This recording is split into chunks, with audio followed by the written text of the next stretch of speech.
fidgeting.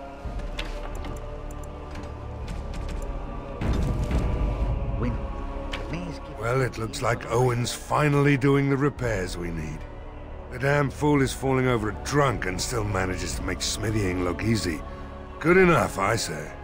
I'll inform Bantigan the militia is ready to fight. We'll give those bastards a welcome they won't soon forget.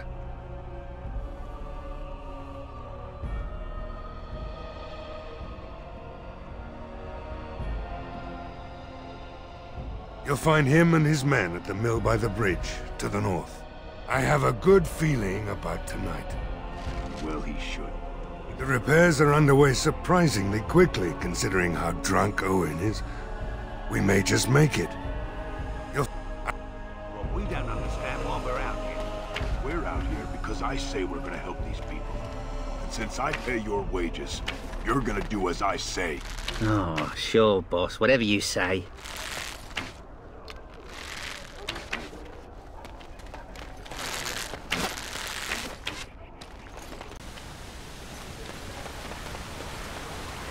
Why do you always go on about how stupid I am? I'm not stupid, am I? If you need to ask the question... Because it hurts my manly feelings, you know. Or one of them. Then I'll be sure to write you an apology once all of this is over. I was educated by the chantry. I studied history. They don't make stupid Templars. Then I must have been mistaken. I'm very impressed. No, you're not. You're not even listening to me. My, you are smarter than you look after all. Your chantry must have been very proud.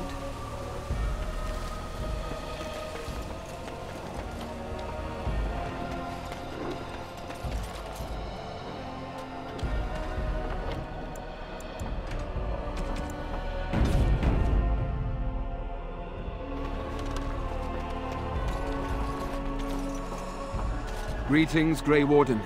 I am as relieved as Bantigan is to see you here. I must admit that I do not quite know how to address you. Is my lord sufficient? Grey Warden it is then, and thank you kindly. I am Ser Perth, until recently in direct service of Arl Eamon of Redcliffe. For now my charge is defending the village from these evil assaults. Would that I had chosen not to seek out the urn of sacred ashes. Perhaps I would have fended off whatever evil befell the castle, or perhaps I would be dead. Ah well, with the Grey Warden aiding our defense, perhaps all is not lost. No one told me of this. Oil, you say? How much exactly? Assuming that would hurt them. Yes, I see what you have in mind. That might be effective, if used carefully. Yes, excellent idea. I'll send some men to collect the oil. We'll use it to slow these creatures down. Have you anything else to ask me in the meantime? We have sufficient armor and weapons, but my knights are too few to stand against the monsters without assistance. Perhaps you could approach Mother Hannah in the chantry for some holy protection against these evil creatures. Otherwise, I do not know what else you could provide beyond your own talents. We're as prepared for the onslaught as we could possibly be, all things considered. That gladdens my heart to hear it. No, nothing comes to mind. If you have not spoken to the Mayor, Murdoch, you should. His militia is far more in need of aid than we are. As you wish, Grey Warden. Make a watch over you.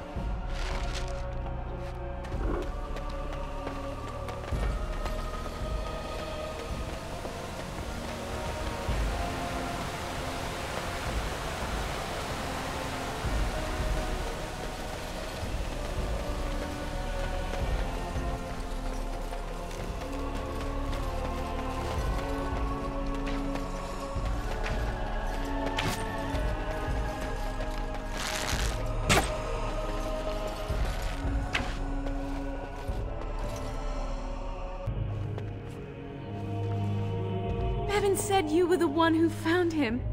I can't possibly repay you.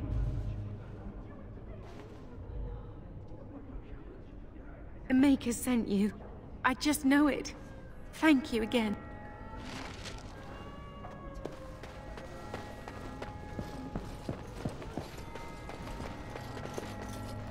You are a stranger amongst us, and a mage, I see. Yet you still defend our home in its darkest hour. We are grateful.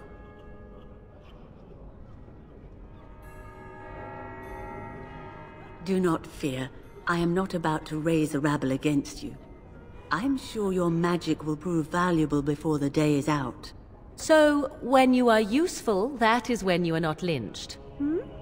'Tis good to know. Allow me to introduce myself.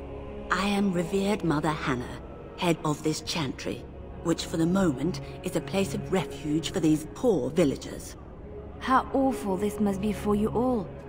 Is this everyone who's left? All those who cannot defend themselves, yes. They are terrified of tonight's attack, and I fear these walls will not keep them safe. What can I do to help with your task? I have done all I can for them. I pray for them each night and seek the Maker's forgiveness for their sins before they face their deaths. What Ser Perth seeks is something that is not in my power to give. Ser Perth believes that I can protect them against these creatures, a shield only the Maker can provide, and that I withhold this power. Well, can't you just tell him the Maker will watch over him? Morale is a powerful thing, you know. You mean you want me to let them think the Maker protects them in a real sense? I will not lie to them like that. I suppose their belief in the Maker's power could inspire them, but it just seems like trickery. Very well. If it keeps them alive, I will do what I must. I have a number of silver-cast holy symbols. Tell Ser Perth that he can have them, and that wearing them will confer the Maker's protection. Now please, let me tend to these poor folk. I must do what I can, and I suggest you do the same.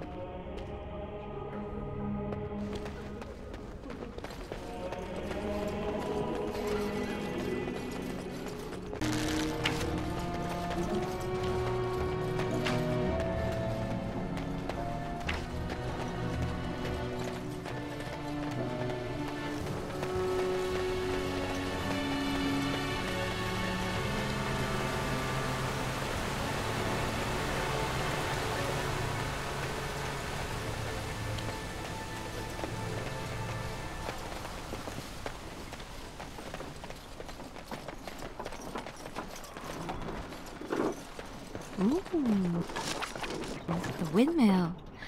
I once took a ride on the sails of a windmill. Didn't turn out well.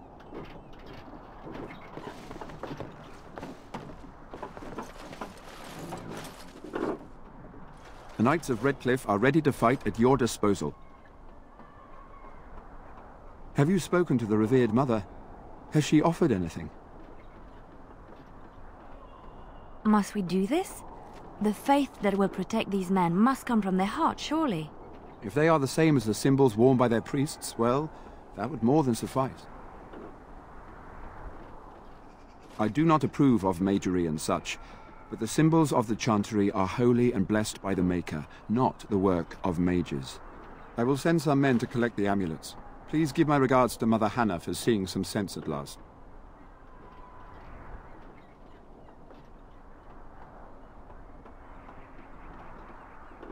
There is still time before the sun goes down. If you have not yet spoken to Murdoch, or if there is anything you have planned... Good. Go do whatever...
The repairs are underway surprisingly quickly. The men's spirits are high for now. Far better than I expected, to be honest. Dwin's presence makes the men a bit more confident. It helps to know a veteran is on our side tonight. Since you convinced Owen to start repairs, we're pretty well armed now. That is a relief, let me tell you. Overall, I'd say the militia's very ready to fight. Never thought I'd say that, but there you go. Is there anything else? Are you sure? There's still time left if you need to talk with Ser Perth or do anything else.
Mother Hannah's amulets have greatly bolstered my men's confidence.